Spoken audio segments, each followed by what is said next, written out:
Sa mundo ng Philippine basketball, may mga manlalarong hindi lamang nakikilala dahil sa kanilang talento, kundi pati na rin sa kanilang dedikasyon at puso sa laro.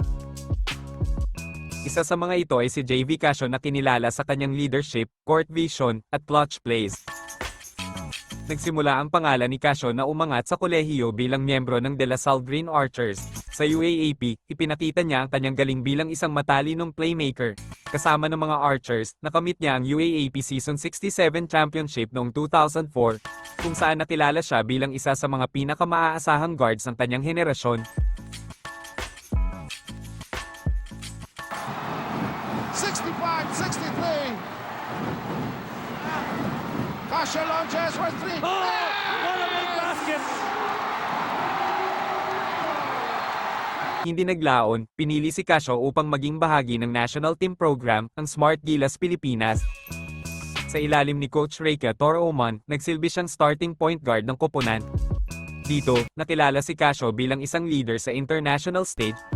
Mahinahon, matalino, at may kakayahang kontrolin ng tempo laban sa malalakas na koponan ng Asia.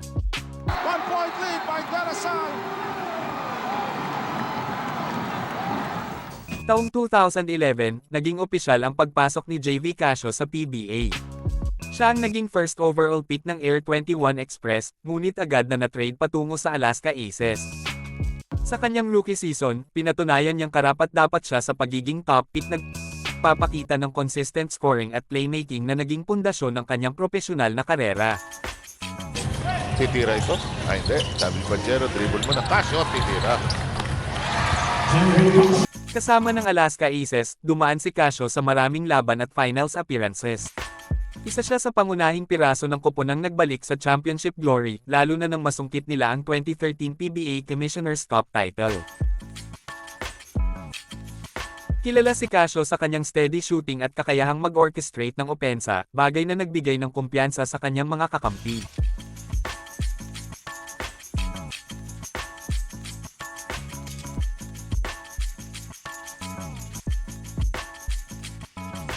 Two in a row here. Yep, and he has cut the lead down to 5. Another nice pass. Daming layup ng Alaska.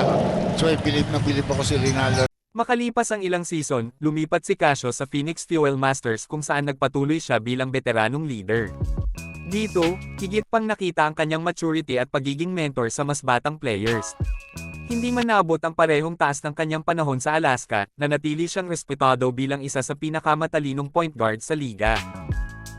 Sa paglipas ng mga taon, naging bahagi rin si Casio ng Blackwater Bossing. Sa kabila ng edad at mga injuries, ipinakita niya ang kanyang professionalism at dedikasyon sa laro.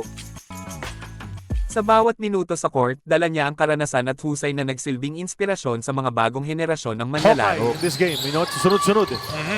Third three-pointer for him. Binawi naman ni JV Casio. And then JV Casio Mula sa UAAP, Smart Gilas, hanggang sa PBA, si JV Casio ay patunay na ang tunay na halaga ng isang manlalaro ay hindi lamang nasusukat sa puntos o highlights, kundi sa leadership, consistency, at ang epekto niya sa kanyang koponan. Isa siyang alamat sa kanyang sariling paraan ng court general na nagbigay saysay sa bawat laban. The player of the game. You really did well mula sa simula hanggang sa dulo. How did you put yourself in this kind of mindset, JV? I think yung team gusto rin manalo. We got going to the playoffs, yung may kami parang kumpiyansa. And we just try to really win this game. So we saw that you really did what you have to do to win.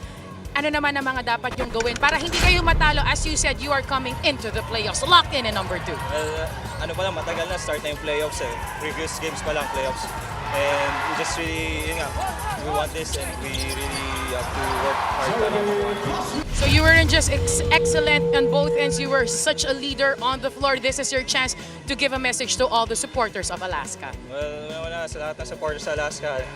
Kamusta kayo? And especially sa lola ko, sa Pagadian, sa mga taga Surigao, Tandag, and taga Justina. Di lahat, ate, kuya ko, pati mga pamangkin ko. And syempre, wife ko nandito, and my parents, lahat. Thank you sa lahat. And just keep supporting us. We will try to get this. Congratulations, JV. Congratulations to the rest of the Alaska Aces. Gentlemen.